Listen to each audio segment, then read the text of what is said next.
fanele ukufunda namhlanje siqondane esigcile ekuthini ukuhamba kukaNkulunkulu.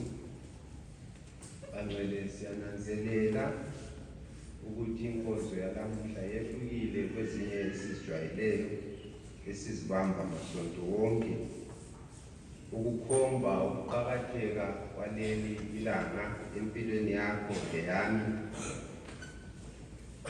ukukhomba umsebenzi owenziwayo ezulwini ngokwenzakala mhla 25 Disemba 1960. Ukuhamba kukaNkulunkulu kuyimbali ekholweni lwethu, ayisiyo nganekwane, yimbali ephilayo nanamhlanje. uNkulunkulu ehamba kunengi okwakukhulunywa kungakafiki leso sikhathi, okukhomba uzwelo lothando uAfrika ngoba siyazi ukuthi kuphendukile uNkulunkulu esivezile eAfrika ngo-1954 kwasetshenzwa iminyaka eyisithupha, kwangena abantu abaningi kakhulu, siyezwa ukuthi babefika kuma-70,000. Kodwa safika isikhathi esokuthi umzimba uphatheke. Ngaleso sikhathi siyezwa ukuthi kwakusithi mhlawumbe kuselatshwa kungakhutshwa ukwelatshwa okwenziwayo. Kwakusiba la mazwi njalo ayesiba khona angumbuzo kumbe ayimfundiso kimi lawe. Kukhulunywa ukuthi Afrika wenzelwe okuningi. Kule mibuzo efuna ukuthi sijulise ingqondo, leyo mibuzo iyaphila namhlanje, ukuthi kambe lokhu kuhle sibenzelweyo sicabangani ngabo, senzani ngabo, silokhu siyilabana ababuyela emadakeni na thina sigezisiwe. Ngoba isikhathi sokuthwalelwa, sithwalelwa imithwalo yemiphefumulo, utholelwa lezono. Kodwa sikhumbuleni ukuthi lanxa sithwalelwa iminyaka yonke, ngiyakhumbula umbangeli uChimoto wayehlala efundisa ngokuthi yebo siyathwalelwa iminyaka neminyaka, kodwa akutsho ukuthi usubuyela usiyabona wena usazi uthembe ukuthi uzathwalelwa. Ayisikho lokhuyana kwamasonto phandle ukuthi hayi ngizabona ngithemba ukuthi ngisona abantu kuyarewulula. Kayisiyo ndawo engumdlalo, yindawo esibuye lapha ukuthi sizokwelapha, siselaphisa labosendo abahambayo. Kuyadingakala-ke ukuthi thina esingabameli bezimuli bosendo lwethu sijulise imicabango ukuze kuthwale khona lokho okuqondane lathi kusendo lwakho, kusendo lwami. Kutshoni kuwe lami ukuthwalelwa. Siyayizwa ingoma esiyithulayo namhlanje uma sijulisa ingqondo, sicula sidonsa ukuthi kungene emqondweni khona lokho ingoma ekutshoyo. Kule migca ekhuluma ukuthi mhlupha uNkulunkulu ezithuleni zwi. Siyazi uNkulunkulu isikhathi eziningi phakathi umzimba uphakathi yokusenzakala izinto khona lapha ebandleni. Mhlawumbe ucabanga ukuthi kuzaphendulwa kumbe kukhulunywa amagama athile, kodwa ngiyakhumbula ngesinye isikhathi umdali ukuthi angitambi nechisikwa kangidlali nesidalo, okutsho ukuthi esiyabe sikwenza singacabangeli ukuthi kuyakuba mhlawumbe lokuphendulwa ngaleso sikhathi. Ngoba uNkulunkulu kasumuntu uNkulunkulu nguye osidalileyo. Kuyadingakala ukuthi sijulise ingqondo ngalokho, sicele ukuthi uNkulunkulu asithwalele konke okosendo lwakho, okosendo lwami. Siyasifundisa ukuthi siyelatshwa i-99 years. Kuyisikhathi eside okudinga ukuthi okukhona okwawonelwa uNkulunkulu ngokosendo kugeziswe, imikhuhlane esiyibonayo igeziswe. Kanti njalo singami kuphela ekuzibheleleni thina lezimuli zethu losendo lwethu, sikhangele umhlaba esiphakathi kwawo odalwe nguNkulunkulu, kodwa uNkulunkulu wakhetha ukuthi asebenze khona lapha e-Afrika. Siyazibona izingozi ezenzakalayo emigwaqweni, siyabona ukulahleka komuntu ngokubamba inkolo zabanye, kodwa thina sesambulelwe, sesikwazi iqiniso, sesikwazi ukuthi uNkulunkulu usebenza eseBudaramwari. Kodwa sibalutshwana kakhulu, njalo siphiwe umlando omkhulu ukuthi umhlaba uwazi uNkulunkulu ngathi. Awusoze wazi uNkulunkulu ngokukhuluma kwethu kuphela, okuqakathekileyo yizenzo zethu, ngoba bayabe besikhangele abaphandle. Singenza okuhle sizabahuga ukuthi bazi khona lapha kugcwaliswe isimiso sikaNkulunkulu, kodwa singenza okungayisikho kuyakuba lamagama angaqondanga akhuluma ngalo ibandla leBudaramwari. Ngakho kasijuliseni imiqondo. I-Afrika ikhethiwe, i-Afrika inenotho emangalisayo, kodwa i-Afrika ayinanzeleli ekuphetheyo. uNkulunkulu angenza ukuthi izimpi ezikhona e-Afrika angasigezisela zona, enze kube lokuzwana phakathi kwabantu, ukukhethana ngemihlobo, ukukhethana ngobuzwe kube izinto ezigeziswayo ziphele. Siyabona eSouth Africa kuhlala kusiba lalokho abathi ngama-xenophobic attacks ngesilungu, ngokuba abobuza bahlanyela phakathi kwethu umoya wokusehlukanisa. I-Afrika le yayilizwekazi linye, kodwa babuya bona basikelana umhlaba lo we-Afrika ukuthi kube iziqephuqephu lezi esezigcile engqondweni zethu, ezenza ukuthi sicabane, singabambani, sikhangelane, sahlulelane ngendlela engasakhiyo, kodwa bona bephumelela ngoba bebambene. uNkulunkulu angasambulela ngalesi sikhathi akuthwale khona lokho, enze ukuthi ababusi abakhona e-Afrika babe yesaba uNkulunkulu, ngabahlonipha amandla, baze bazegobela uNkulunkulu khona lapha eBudaramwari, baphathe izizwe abaziphiweyo uNkulunkulu ngendlela eyiyo, inotho ibe ngesebenzela wonke umuntu, wathi abalutshwana. Kanti siyabona le mikhuhlane isiduhile khona lapha e-Afrika, kanti phakathi kwethu kule mikhuhlane efana labo-cancer, sokuyizinto eziphonga ukuvela ngendlela ebingajwayelekanga, kodwa amandla uNkulunkulu wadiliphile. Yithi esinomlando wokuthi sikucelele khona lokho, kwelatshwe kuphele, sithwale umsebenzi kaNkulunkulu, umhlaba kube manzi ngathi, sibusiswe ngokungapheli.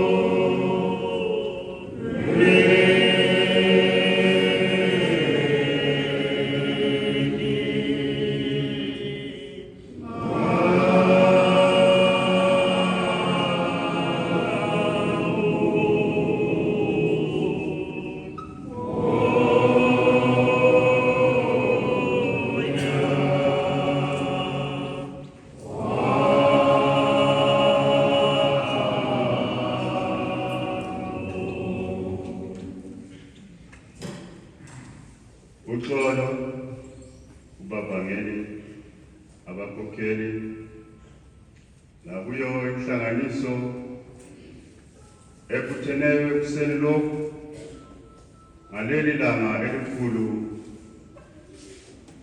ilanga lomhlangano ukukhumbula ukuhamba kukaNkulunkulu, ilanga njalo lokuthethelelwa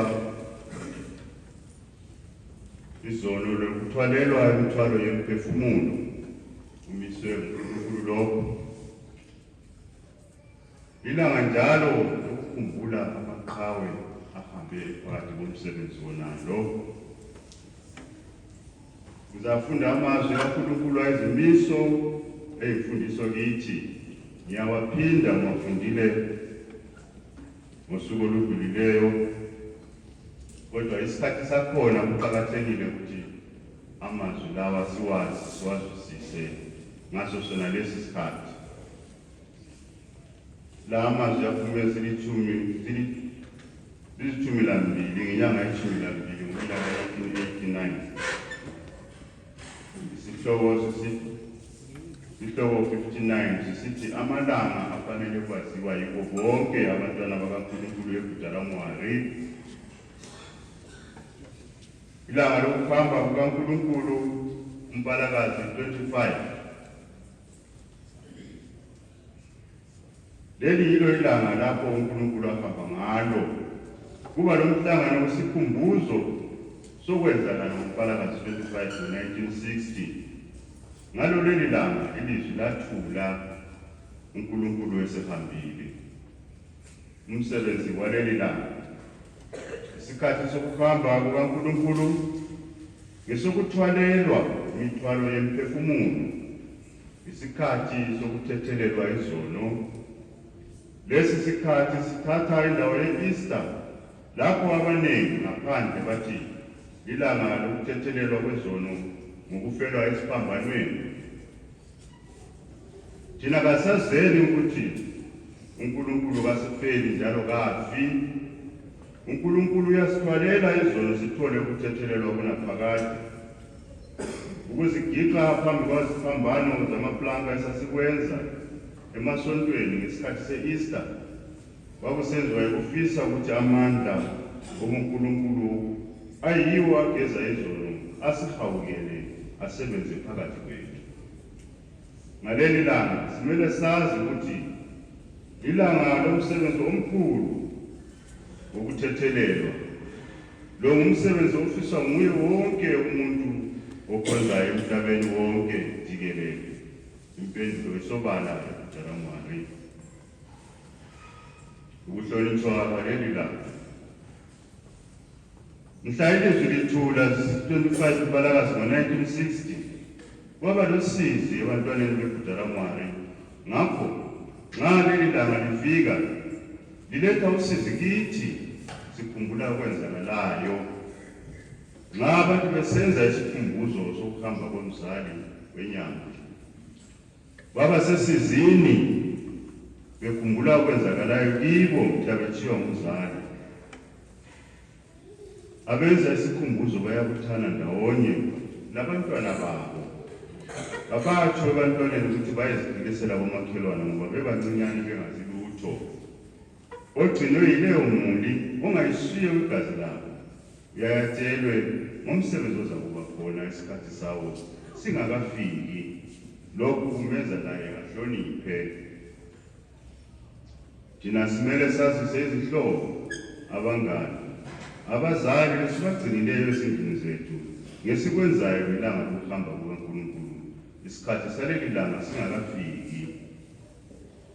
Amalungiselelo aleli langa kuzo zonke izindawo. Nxa ekhona kulesihubo lomunye umuntu ngaphandle kumbe lomunye wabantwana bakaNkulunkulu kaye kusithunywa Janet, ubavangeli, kumbe aye emagoseni ayeveza lesi sihubo angene kuleli langa ekhululekile. Olesikweleto somunye kabuyisele lokhu akwebolekayo kumbe abonane lomnini webutho bawelelane ngamalungiselelo ukuthi babhadalana njani. mhla welanga lokuhamba kukaNkulunkulu wonke umntwana engatheni emaphandleni nasesibhodweni kumele angene inkonzo yovuko. Emaphandleni bengamisa isikhathi sokuvukela esilula kubo bonke abantu. Wonke umntwana soyembathisa ezekhaya ugqoka zona ngaleli langa, umama ezikaJenet, amankazana ezamankazana, obaba lamajaha amakhaphi namabhanti abomvu, abafana ezimhlophe. Inkonzo yaqaliswa iqhutywe njengansuku zonke, kodwa ingoma wazasula izolo Thixo ihlatshelwa ngendlela edonisayo njengeyomthandazo. Ngalelo langa kakubi khona ukwelatshwa ngezandla, uNkulunkulu welapha emoyeni. Ubufakazi obukhona ngokuhamba kukaThixo, kodwa-ke kakuvaleli abazizwa befuna ukusukuma bafakaze bedumisa. Ekupheleni kwenkonzo yovuko abantu babuyela ezindaweni zabo, badle ukudla kwekuseni njengansuku zonke. Sekuphelile lokhu kulungiswa ukudla kwengemuva kwemini okunjengokwasuku zonke kumele kuthi wonke umntwana weJudaramwali adle ngaso isikhathi sika-12:30 hours. Sesisiya ekudleni sigqoka njengoba besigqokile sisenkonzweni izembatho zethu zomoya wengcwele. Abangeke embathe ezekhaya badla begqoke izembatho zabo ezihlanzekileyo.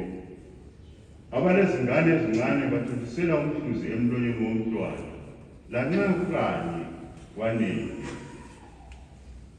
Laba abafisa ukudlela echibini lezimuli zabo bakhululekile ukuthi bakwenze lokho, kungaze kwahlanganiswa ukudla kwezindlini. Kumele indlu yinye layinye idle yodwa. uNkulunkulu uthwala izono kanye lenhlupho zethu ngaleli langa ngokungapheliyo. Uxolo kubavangeli labakhokheli, lenhlanganiso ezodumisa uNkulunkulu ngelanga lanamuhla sikhumbula izenzakalo ezenzakala eChinoyi mhla ka-25 Disemba ngo-1960. Ngisukuma ngidumisa uSomandla ngalokho angenzela khona empilweni, ngikhumbula izenzakalo zika-1960. Sasuka khonapha koBulawayo labazali sisiya eChinoyi emhlanganweni mhla ka-25 Disemba. Sikhonapha namhla sikhumbula okwenzakala mhla ka-25 Disemba, njalo sikhumbula ukuthi yona linyanga kaDisemba kulapho kwahamba khona isimo sakuqala nesimo sesibili. Kuyikuthula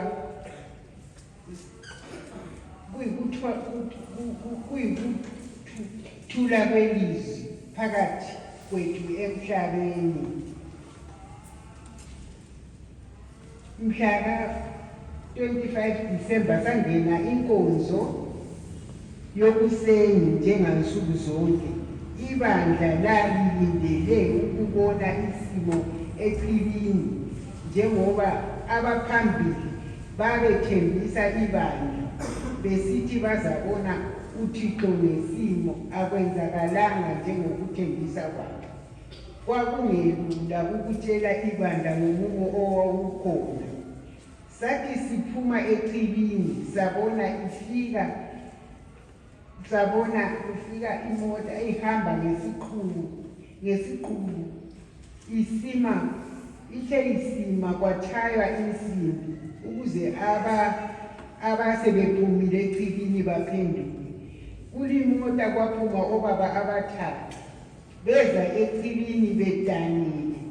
Omunye wabo okwakuthiwa ngubaba kaNana wakhuluma esithi ndonanayila ebhoda ehamba phakathi echibini. Kwathi ngemva kwesikhathi esithile watsho ukuthi ilizwi laselithule. Kwaba lokudana okukhulu, abanye behlaba umkhosi, abanye njalo bezifica phansi.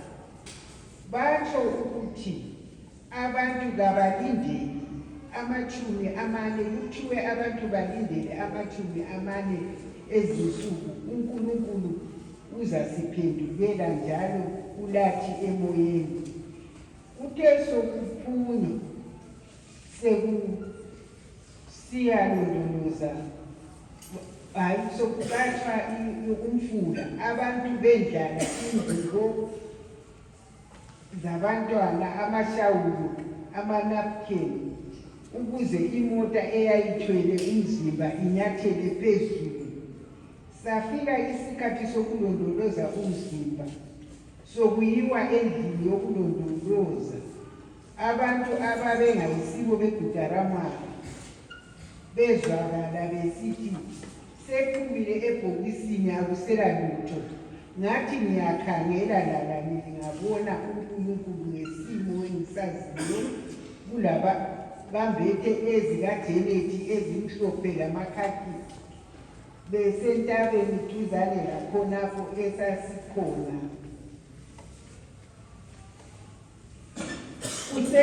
Kusenzakala konke lokhu, kwakulabanye ababefisa ukuthi indlu kaNkulunkulu, isimo sikaNkulunkulu siyelondolozwa eMtara, ngoba yikho okwakuyisigungu ngaleso sikhathi.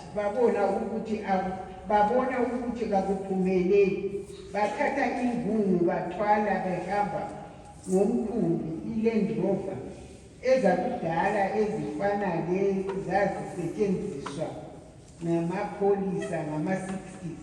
Abanye babesithi ngomabhuledi ngaleso sikhathi. Bafulathela bathiya kusetshenzwa. Sengathi umoya onjalo ungabi phakathi kwethu, kube nokubambana, ukuzwisisana, inhlonipho nokuzehlisa phambi kwamandla ngaso sonke isikhathi. Kusenzakala kunjalo, kwakulomunye ubaba okwakuthiwa nguShirimuta, wayesehlala ebanjwe ngumoya, wagijima wangqubulana lemota, walimala esiphaqeni, igazi lavuza kakhulu. Lokhu kusikhumbuza ukuthi ma umuntu efikelwe ngokunye azibambe, ngoba kwesinye isikhathi kuyalimaza umzimba. Sengathi umoya onjalo, sengathi isikhathi sokuthwalelwa lesi singaxola nokuxolelana, sijubulule amafindo njalo sizicelele ukuthi singaziboni sesiphakathi kwakho, njalo sithwalela kabuhlungu ngothando imithwalo yethu yonke, sihlanzwe ezonweni ngokungaphelile. Uxolo kubavangeli, abakhokheli lenhlanganiso ezenamuhla ngelanga esithi nxa sikhumbula imbali njengoba sisizwile elingazange libe lula, kanti lingazi kanjalo lathi khathesi sizizwile izihloko zifundwa namuhla, kanti lezimiso sizizwile. Eyinye yento eqanjiweyo kubala izimiso ilokhu okuthiwa sikhumbule amaqhawe namuhla. Amaqhawe maningi endaweni ezishiyeneyo, kodwa namuhla sikhangela ngomsebenzi weGudaramari. Iqhawe kuyini? Umuntu olesibindi onqobayo, okhetha ukumelela ulutho. Sikhuluma ngabantu abantwana bakaNkulunkulu asebesebenza besemoyeni, abakhetha ukholo lwabo, waze kwafika isigaba sokuthi inyama lomphefumulo kwehlukane, bekukhuthalele wona lo umsebenzi weGudaramari. Baningi kakhulu amabutho kumbe amaqhawe ahambileyo. singeze sabalisa siwaqede. Ngikhethe ukuthi ngibale okwaphuma ngelanga 19 March 1978 isihloko 14 ucombined volume page 23 lapho uNkulunkulu athi ukuqhaweka kuDaramari. Angisoze ngibale konke ngoba isikhathi kufanele ngisikhangele. Umdali uhlala engumdali njalo umzali uvele umzali lo mntwana ngumntwana. Yazini ukuba awayebalwa impi kusukela ekuqaleni kwayo ize iphele lokhu bekhona yibo abathiwa amaqhawe kanye lalabo abahamba bephakathi kwempi leyo. Ngakho amaqhawe amele ahlale enjalo engamaqhawe. Wathi indlu yokwelatshwa iprayer hall isiphelile ukwakhiwa, ngakhuluma ukuba abali12 bafanele ukuhlala phezulu, abantwana babo bahlale phambi kwenhlanganiso ibandla. Ubuqhawe balapha eGudaramari ngobokuthanda ukwazi umdali ngendlela yokuthwala umsebenzi ngokuthula kungela bandlululo. Wena uyisidalwa, ukwazi kwakho kakusikho okwami, lokukhuluma kwami khona kuzakuthokozisa ngesikhathi esizayo, kakhulukazi kini lina elingathandiyo ukuba lanxa liyimihlobo eyehlukeneyo libantu bani. Lingavumelana lemimoya yabokhokho benu eyobandlululo yokusolana ngemihlobo lokuzikhukhumeza ngezibongo. Lingasila enyameni kuphela, emoyeni cha. Impande yomuntu ngumphefumulo othwele lobo bubi. Nxa ungahlambulukanga uzaqhubekela phambili ngamandla emulini yakhe lowo muntu, kakhulukazi kulabo abaphandle kweGudaramari, ngoba lapho esiba ngohambileyo angeke angene kulo oseGudaramari. Ngizashiya khonapho ngibe sengisithi-ke ukhumbuzana nje engathi njobana nje amaqhawe maningi singeke siwaqambe, kodwa-ke ngikhethe ukuthi lami ngithinte ngibuyele nje emuva ngithi umnyaka ophelileyo uze uyefika namuhla singakakhohlwa. Amanye amaqhawe ngizabala nje ngigijima, uLosithunywa Mkhosi, uLovangeli uBibi Chimoto, uLovangeli uPhidlamini, uLosithunywa Chuma, uLovangeli GB Ngwenya, uLo-Elder umkhokheli uDliwayo, kanti lo mkhokheli uElisibanda. Ngithanda ukuthi ngime khonapho ngokungapheliyo.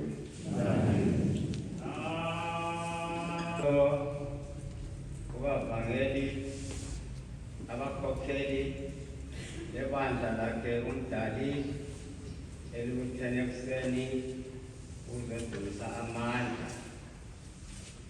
Hlobo ezithandekayo, ngisukumele lami ukupha izenzakalo ukuthi lo umnyaka esikiyo, umhlangano lo esikiyo uhambelana nomnyaka ilizwi lithula 203 ilizwi lithula. Kwathi umdali esebona ukuthi isikhathi umzimba ukuthi umzimba sesizwe ukuthi umzimba inyama isidinwa, sasitshelwa lapha ukukhulunywa kokuphela ukuthi ukuthi inyama isidingiwe, kodwa umoya wawufuna ukusebenza kakhulu kokuthi uzibone ukuthi ubuhlungu bomzimba babunganakwa, okwabunakwa kakhulu uMdali wayenaka ibandla lakhe, kakhulu. Ngakhumbula ukuthi ubuya lapha ngo-October usuka eSouth Africa kule sikhumbuzo somdlalo kamama kuhlatshelwa lapha. Iningi lethu sasikhangelele ukuthi uMdali sizakuba naye lapha, kodwa ngenxa yenyama akusaphunyelelwanga ukuthi uMdali abuye azofika lapha ebandleni lakhe. Abaningi bahanjwa bahlangabezwa e-airport, kwaba abantu abaningi kakhulu. Sokufikiwe ngale sihlabeni ababekhonala babebona ukuthi kwakuhanjwa kuyiwele, kuphendulwe kuyelwele, kulamazwi ayekhulunywa. Kwathiwa ngiliphile ubukhosi, ngiliphile amandla, ilizwe ngelizwe. Konke sakunikwa kwakhulunywa laphana amazwi amaningi. Kwaze kwathi ngokubona ukuthi umzimba wakithi uphatheke kakhulu, uhanjwa kuyayi, saze sakhuluma-ke lo mvakeli uThami, uMvakeli wasecela ukuthi hayi, njengoba kunje wasecela ukuthi kungenwe endlini entabeni ukuthi umzimba nase kwemukelwa, ngoba uMdali wayengaphikisi muntu ngayo, wayelalela. Kwangenwa-ke enasingeni laphana umuntu wakhulunyiswayo laphana, kungakakhulunyiswa abadala amazwi ayekhulunywa kukhonzakala abadala, kwakhulunyiswa ukuthunywa Mafika, nguye wakhangelwayo kwakhulunywa naye ukuthi ulapha. Sokufikwa ebadaleni laphana kwabiwa kwakhangela, kwaba lamazwi akhulunywayo uMdali ekhuluma elaphana. Okuhle ukuthi thina njengezisebenzi zakhe sibambe umsebenzi lo ngendlela esafundiswa ngayo. Ngibe sesithi sathi-ke sesingale uMdali wadweba ngengqo, kwabhalwa ibhokisi elalifuna ukuthi kuthiwa nizabekwa kulo, kwabhalwa ibhokisi okwakuthiwa kufanele kuyabe kungena umoya kulelo bhokisi lapho. Kwadwetshwa nje kuhlala singene elafakwa ilembu nje phakathi ukwenza ukuthi umoya ubungena. Sesingale lapha umzimba wawukhona wofale, sembathisa umzimba, sambathisa umzimba, ukugqokisa kuhle, sagqokisa saqeda. Ngithe senyemukula ukuthi ngidinge umkwakwa, ukwenza ukuthi lawo sifake umkwakwa, simembathise umkwakwa umdali. Ngadinga umkwakwa lwana ngakuswela ukuyathe siza lapha nomkwakwa ungapha umkwakwa ukhona senyemukula kwabala abancane. Kwasokuphutha indoda le abasebenza bafana abana ngibone sebuya esewendete njengoba ngidete umuntu lo kangeke kudala ngethuka ngikaza ngibone wena njengoba ngigqokile nje, kodwa kangeke kudala wabuye wangithena wawuhlula njengoba nje wasohlula ewuletha enginike umkwakholana ngithatha ngemva. Sengizibuza ngezizwana ukuthi umuntu lo aze ayiphathe into ufundiswe mbani ukugaxa into le, azibuza ngasengikhanga ukuthi lapha umuntu lo ukuthi kule nhlahla ngabantu umuntu isibusiso ukuthi umuntu azakwazi ukuthi kwembathisa umzimba oyothwela amandla nasera athathe isembatho lesana ngasembona kule nhlahla balungu ukuthi embathe isembatho sezulu engumuntu ongekho lapha ekhaya. Lokhu ngikhulumela ukuthi bakithi sizabe sisikha kancane kancane kuningi umsebenzi into edingakalayo kithi bathwala umsebenzi uthando ukuthoba ukwesaba lokuthi sisebenze sindawonye. Leso isifiso sami ngiyawucela umdali ukuthi umdali bakithi enze ukuthi ubukhokheli bakhe lapha phakathi kwebandla lakhe busebenzele ndawonye. Ngoba nxa sikhangela khona ukusukuma kwabantu ukususwa kwabantu kulo mutsho mina ngedwa ngisho ngedwa nxa ngisikhangela kunasa ngiyakubona ukuthi kulo mutsho kulephutha laphana kulephutha laphana kodwa siyakufisa ukuthi umdali ngawandisa umoya ozwelo othando wesihawu ubuphathi bebandla lakhe sihlale phansi silungise kuhle isikhathi sokuthi sixolelane sichiye konke lokho esikwenza lokwana laphana bokungabambeki kuhle laphana sikuchiye konke sibe munye sibuye ndawonye qhube umsebenzi wona ngendlela uNkulunkulu asifundise ngayo ngokungapheliyo.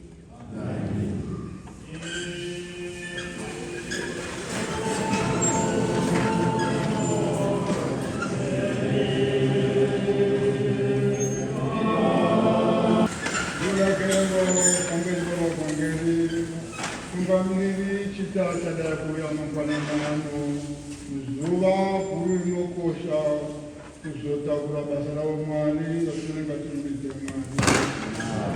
Nezuva kuri ranhasi zuva rinokosha mukati memwana wese weguta raMwari, zuva ratakamisirwa kurangarira mabasa mukati meguta raMwari.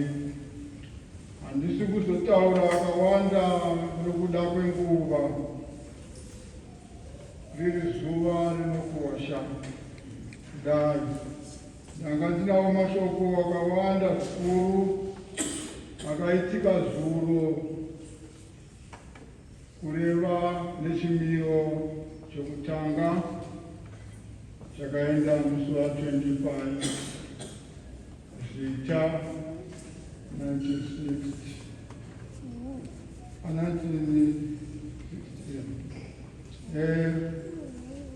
Pane mashoko akawanda ndaifanira kuti ndiverenge, asi vataura tichazavaverenga nekufamba kwenguva.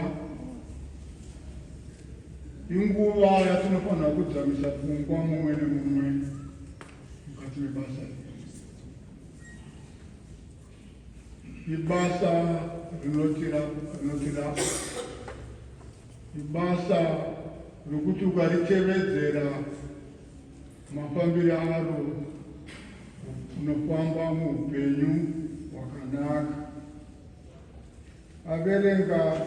Vaverenga vachitaura zvakadzamisisa zvatinoshuvira kuti dai tichikwanisawo kunyora, tichinyora kuti unyorwa wawo ugare uri mukati mesangano yedu.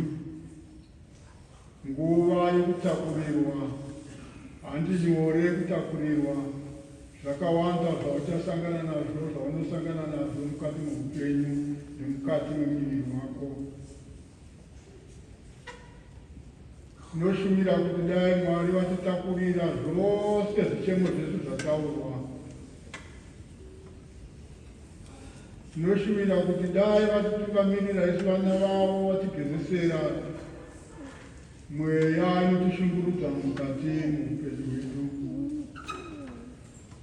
Zviri kwandiri newe kuti tibate vaya masimba tiachengetedze nokusingaperi. Vakokheli layo inhlanganiso eze namhlanje ngelanga lokukhumbula ukuhamba kwendlu kaNkulunkulu, kanti-ke lezokuhamba lokuhamba lilanga lokukhumbula amaqhawe. Umishwe ngaleyo ndlela umnikazi womsebenzi okumele munye abe lokujulisa ingqondo phezu kwakhe ngasemdumiseni uNkulunkulu. Nxa kufika lesi sikhathi abantu bayacabanga bajulise ingqondo phezu komsebenzi wonalo, ngoba ilanga leli ngalinyanga kuningi okwenzakalayo phakathi kwabantwana bakhe uNkulunkulu abeGudaramari. Bakithi usifundelela ukuba umvangeli ebalisa imbali okwenzakala ngo-1960. Kwakungenzeka kulabo ababekhona ngaleso sikhathi, kodwa-ke nxa kwakungendlela ngaleyo ndlela uNkulunkulu uthe singalibali, singakhohlwa, siyabe sikhumbuzana nxa isikhathi lesi sifika. Ikanti-ke satshelwa ukuthi okunyathele elaphambili elemuva lakuleyanyathela khonapho. Nxa sikhangela lesi sikhathi inyanga le, izinto ezasetshenziswa uNkulunkulu lapha aphumuza khona imizimba wakuqala nxa sikhangela u-1960 kwaba lokuhamba. Kanti-ke ngo-2003 kwaba yikuthula kwelizwi,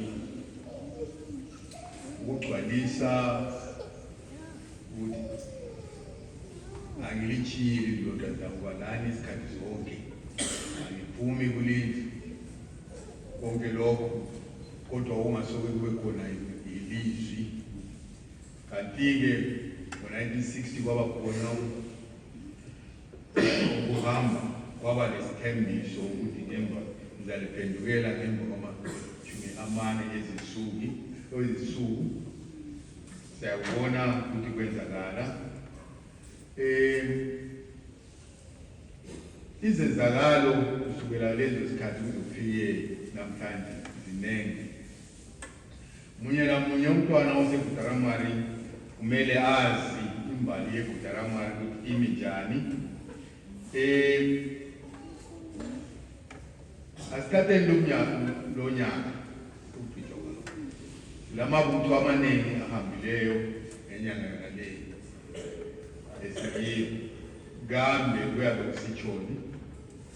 Okuningi asikwazi, kodwa cabange lapha ukujulisa ingqondo ukuthi kwenzakalani ngalesi sikhathi, ukuthi abathwali bomsebenzi sebethwele imisebenzi ubone uzothiwa uzibani usedlulile useyekuphumule ngasizathu bani. Asingasiboni lokhu ukuthi abantu bahamba ngalindlela.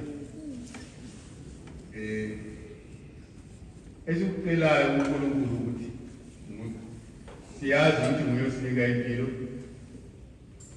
kodwa siyayicela, sifuna ukuthi uNkulunkulu asikusize ngaleyo mpilo, sikwazi ukuthi sisaphila emhlabeni sibe lakho ukuthi silandele izimiso zakhe, sibe lozwelo, sikhulumisane ngendlela enhle asimisela yona uNkulunkulu. Kanti-ke nxa kufika lesi sikhathi kuba khona isikhathi sokuthi munye lamunye ozwa lokukhathazeka kumbe kungakhulumisani lomunye, kube khona ukuxolelana, kube khona ukuya kubavangeli, kumagosa, ukuya kwethula lokhu kuyabe ukukhathaza phezu komunye, nokuthi nxa waboleka lokwakubolekayo usehluleka ukuthi nxa awukakhulumisana nini isikhathi sakhona lesi kanti indaba kusenzakala ngale ndlela ukuthi uNkulunkulu ngenyanga yokugcina komnyaka kube lapho lokho. Yikho uNkulunkulu ngakungena eminyakeni omutsha cabanga okutsha kube lapho ukuvula ipheji entsha. Kodwa kahle ukuthi nxa uvula ipheji usuzadonsa lokhuyana amayaka lawana wacela uNkulunkulu ukuthi akugezisele wona ukusuwadonsela kumnyaka omutsha. Kodwa-ke kungasikho lokho ukuthi hayi noma kulesikweleti somunye ukusiza ukuthi hayi nanti nesomnyaka uphelileyo asoke kubhadela, hayi ayisikho lokho. uNkulunkulu uthi khulumisana nini libonisane ukuthi kambe ngakuphatha ngandlela bani ngendlela yena. Bese ngibuya kulokho siyakubona okwenzakalayo emhlabeni. Ziningi izinto ezenzakalayo. Siyathethelelwa sonke isikhathi uNkulunkulu. Silezi ngoma asinika zona, asimisela zona ukuthi sizihlabele. Esihlabela sizonke. Kambe amazwi akhona siyake sijulise ingqondo ukuthi atsho. Kule ngoma ingoma esi-8 ngiyakholisa ukuthi ngikhulume ngesilungu ukuthi 8. Ivesi yesibili ithi izono zami zinengi kazila kubalwa. Lokho ngiziletha kuwe Thixo, ngithethelele. Siyacela amazwi ukwazi ukuthi izono zinengi. Ungathi uyaphila kodwa kwesinye isikhathi kube lakho ukuthi wenze into ungananzeleli ukuthi usuphambanisela. Kodwa kule ndlela yokuthi uNkulunkulu uzilethe wena ngokunanzelela lokho okwenzileyo. Ungabopha inhliziyo kumbe ube lolwazi olubisileyo ungafana usuphambanisile. Kodwa kumele uzithinte sonke isikhathi nxa ufika phambi kwakho uNkulunkulu, nxa ungumntwana kaNkulunkulu ukhane ngikwenzileyo ngaphandle kayisiko. Asikhangelele umhlaba ilizwe lethu, abantu abaningi bayahamba ngendlela eziningi ezitshiyeneyo, imikhuhlane, ikakhulu imikhuhlane, izingozi zezimota, konke lokho kuyinto ekhona. Sile ngoma ekhangela lokho elokugcwalisa ilizwi lakhe uNkulunkulu sicela kuye. Bona umhlaba, bona-ke thethelela izono zawo. Wonke amazwe sebolile ngokuhamba kwabantu. Amazwi izingoma ezihlabelayo. Kodwa impendulo okho siyabe sikhala ngakho ukhona ezingwalweni zethu. Izizathu zokuthi kuyini okwenzakalayo asigceleni sijulise ingqondo. Sibuye ngobuningi bethu namhlanje la sikhumbula ukuhamba kwakhe, njalo sikhumbula amaqhawe. Kambe ngubani othe ngokuvusileyo wazibonela? Kodwa ngenxa yokuthi uyazi ukuthi isikhathi lesi ngokuqakatheka, uzibone ufanele ukuthi ufike lapho. Asihlaleni ngomoya wokuzwelana, ukusebenzelana ndawonye. Ziningi izinto ezenzekele phakathi komnyaka lapho eziyenza ukuthi abantu bangakhulumisani, abantu bakukhangelane ngelihlo elingayisilo. Kodwa nxa kufika lesi sikhathi asizibukeni amakhwapha, sibone ukuthi esikwenzayo ngokuzasinika izibusiso. Umnyaka uyaphela, lezifiso eziningi. Okuqakathekileyo ukuthi uNkulunkulu usinike impilo wasifikisa kulesi sikhathi. Nxa sifikisa kulesi sikhathi, okuqakathekileyo ukuthi silandele indlela asinike yona eyezimiso sisebenze sikhuthale abantu basile ngathi ngezibonelo sibe izibonelo phandle lapho athi izibonelo zokuthi ngenxa yokuthi abantu abasekizalamane benze okungayisiwo abantu abayelathiweyo abasilisiweyo abagezisiweyo benza okufunwa nguNkulunkulu sonke isikhathi lesi sokuthi kathesi sigqiba lo nyaka kube khona okutsha esizakuba lakho okulandela izimiso zaNkulunkulu. Umhlaba ubonile abantu bayahamba asiceleleni ilizwe lethu sicelele umhlaba sifisele okuhle sonke isikhathi ukuze abantwana bethu losendo lwethu libe lokuhlala kuhle okungaphakade nokungapheliyo.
ngoni lweni usiki ulo lokuthi makasitangana nesu nomuyamhlene ngathi kare takadalo kuzamala kweni usika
Ngicela uxolo ithuba ngelezaziso alizukuba khona ithuba lokungena emkhunjini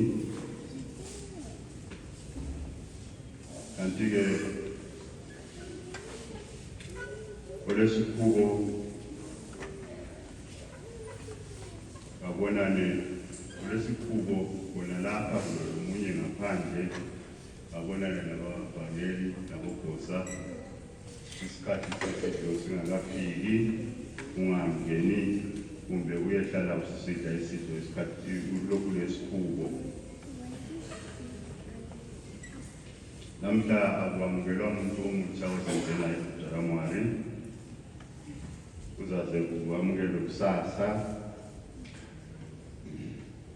isikhathi sokudla bakithi ngo-12 sonke siyedla siyembethe ngendlela siyembethe ngayo ngasona lesi sikhathi njengoba silapha sinanzeleleke nxa sesifika ngemakhaya kakhulu uzathi usulungiselele ukuyadliwa uze umakhelwane sekubiza kumbe sebiza umntwana kumbe sithi gijima uzebona ngapha isikhathi lesana lesasibanda umntwana usegijimiwa ngale mboni usubizwe ngumakhelwane ngale basikunanzeleleni khona lokho sibambeni isikhathi sihlaleni phansi sibambeni isikhathi sidle ngesikhathi esimisiweyo uhlelo lokwelatshwa kwethu thina sonke khona lapho asisibambeni isikhathi sona leso singakhohlwa ukugqoka izembatho zethu zona lezi ngoba abanye bantu babephumula belungisa ukudla ngaso kudliwa izimbatha ezembatho sihlaleni ndawonye sidleni ngendlela kumiswe ngayo sikhumbule ukukhipha ama-5 rand siwathiye egedini ngomabhalani izikhubo sengikhulume ngazo basikhumbuleni khona lokho ngesonto njengoba lamhla kungelesine ngesonto kakusetshenzwa umsebenzi enzima isimiso sithi ngaphandle kokuthi kunikwe izifuyo ukudla kumbe ukwatshela insane izithuko zazo kulezi suku kula usuku ezwathwayo kusetshenziswa okunye ukukhona kodwa ke imisebenzi enzima kayenziwa ungasuthi iviki lami liphotshile mana ngitshintshe ngifake elinye yebo nxa usendleleni usohambeni yikho lapho kungaba lokulungisa khona lokho kodwa nxa ungekhaya uthi imoto yami ngifuna ukuyitshintsha i-oil hhayi akumelanga sikwenze khona lokho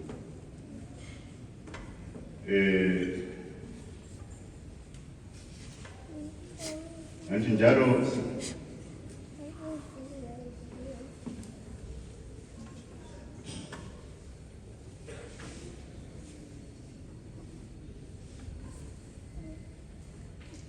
ngikhuluma ngesonto ngiyafundiswa lapha ngesonto elandela umhlangano yiyo isonto lezilo kungasetshenziswa khona imisebenzi enzima isonto elandela mhlaka 25 Disemba yiyo engikhuluma ngayo esiyikhumbuzana ngayo ukuthi akusetshenziswa umsebenzi enzima njengoba sikhuluma ngesikhathi sokukhumbula amaqhawe izigaba zakhona sikhumbula kusukela entabeni sakuhlabele sikhumbula umama uLayiza Jayali iqhawe elathandazayo kubuye njalo esigabeni sabeshumi-2 kubuye njalo esigabeni sesithembiso zonke lezi zigaba sikhumbula amaqhawe ahambayo ngasona lesi sikhathi uNkulunkulu asemisileyo ithuba ngithiyela usekeli kaMfundisi lokumbayela inkomo okungapheliyo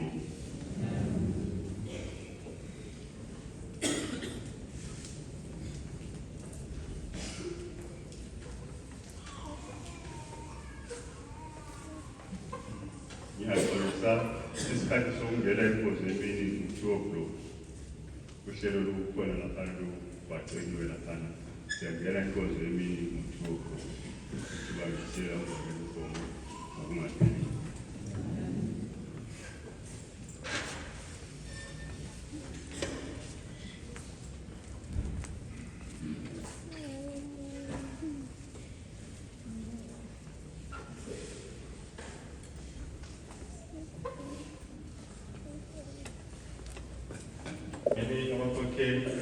lakuyo inhlanganiso kaNkulunkulu yabanjisandla esingcwele izaziso ziyaqhubeka ingakalibali ungangeli ukuthi itayali icela ukubona uNjabulo Dlongwane ngemva kwenkonzo siphakathi komhlangano wesikhumbuzo sokuhamba kaNkulunkulu 25 Disemba 1960 kanye sikhumbula lamaqhawe uNkulunkulu usifundisile ukuthi langaleli likhathwe njani abethumi lababili basifaka emunweni okhona mhla waleli langa sokukithi lathi abesithembiso ukuthi sibone ukuthi u-6 Disemba siyamenza abe lesisindo esikhulu ngoba kufanele thina esisindisiweyo safundiswa sikwazi ukuthi u-6 Disemba uyini phakathi kwethu simzimazise njengoba abethumi lababili ababekhona sizile abanye bekhuluma ababekhona umbangela uTimoyo umbangela uTawuzela sobekhona ngalelo langa ngakho kuhle ukuthi siqhubekisele phambili umsebenzi wakhe ukhulunywe ngama-5 rand Themba asebuyile ukuze singathathi isikhathi eside laphana egedini u-12 isikhathi sokudla kuyacelakala ukuthi sonke sibe sesihlezi phansi sendele njengoba sendele njalo nxa sisidla akungabi khona ukukhuluma sihloniphe leso sigaba ngaleyo ndlela uNkulunkulu asimiseleyo simisele ukuthi lanxa sisidla izikhathi zonke akula kukhuluma nxa sisidla ngoba umlomo ukhona usebenzayo ngakho ngalesi sikhathi ka-12 uNkulunkulu usimisele ukuthi sidle isidlo nxa sisidla isidlo kufanele sibekwazi ukuthi sidlala sizile njalo singabi lokukhuluma sigxilise imicabango yethu kuye uNkulunkulu sithwalelwa nguye ngaleso sikhathi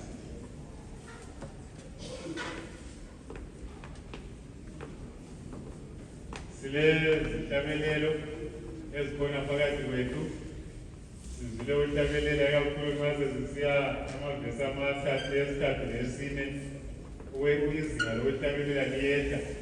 Lezitabelelo zikhona phakathi kwethu kodwa asoze zithengiswe khathesi, zizathengiswa eminye zitholakala ngemva kwenkonzo, zitholakala egedini $2.35. Ngithanda ukuthi lethe lokho okunye okuqakathekileyo, sizile umbangelo osibalele izimiso letha izaziso lapho ukuthi namuhla ithuba lomkhumbi alikho kanye lethuba lokubona abavangeli alikho. Umkhumbi lawo akho sikubambeni ngaleyo ndlela.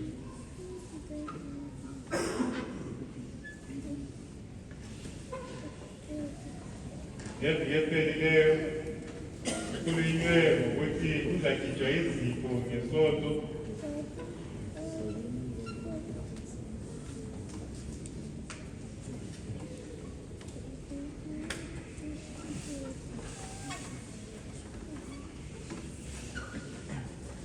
Ngithe akulathuba lokubona abavangeli esibethulayo njengenjayelo, kodwa ngaphandle kwalawo ababuya bezokwethula osikuze ubalise lapha izipili izikwelezi ukuthi bengene phakathi kwafasitofu bekhululekile. Ngakho yilo ithuba elikhona. Ngithe ngeviki ephelileyo kukhulunywe ngokuthi kuzakhitshwa izipho ngesonto lesiyakiwe. Asoze sikhiphe izipho zethu sizazikhipha emhlanganweni wesithembiso. Ngakho ngemva komhlangano wanamhlanje sesikhalisa ukulungiselela isithembiso sika-2026. Ngakho asoze sikhiphe izipho. Kuyatholiswa ukuthi kade belungiselele ukuthi bazakhipha izipho ngesonto. Njengokumemezela okwenziweyo, akusoze kube khona ithuba lelo, lizaba khona emhlanganweni wesithembiso. Ngakho izaziso engilazo siphelela lapha kungapheliyo. Leli thuba ngitshela umbangeli Nyathi, ngitshela nokulandelana kwakhe.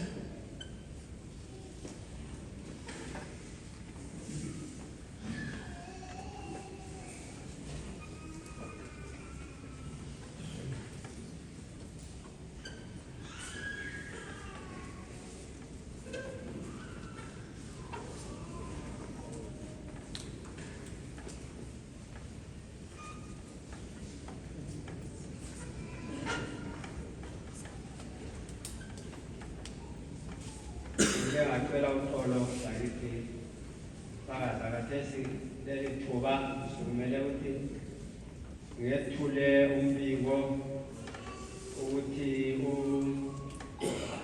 uIsabeli